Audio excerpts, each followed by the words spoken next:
Tulad po dito sa Manila North Port ay may mga stranded din pong pasahero dyan sa Parañaque Integrated Terminal Exchange dahil pa rin sa bagyong Pepito at nandyan live si Bam Alegre. Bam? Evan, good morning. Dahil sa banta ng bagyo, hindi ganun karami yung mga pasahero dito sa PITX ngayon. Gayunman, may ilan pa rin mga pasahero na naging stranded.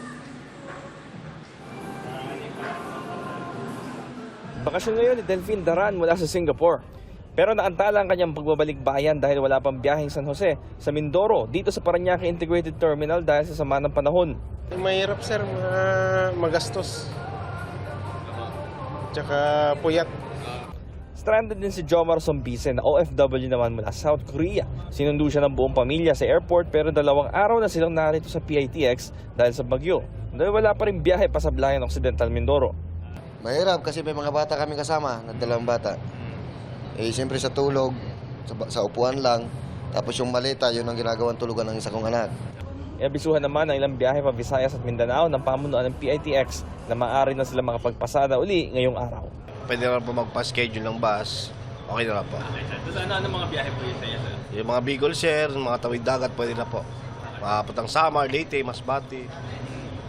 Bago nito sir, gaano kahirap sir na parang tumigil yung mga biyahe?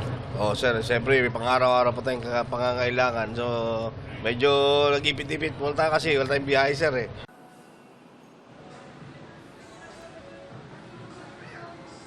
So, ito ang sitwasyon dito sa Parañaque Integrated Terminal Exchange. Nandito na yung ilang mga pasahero na sasakyan ng EDSA bus carousel.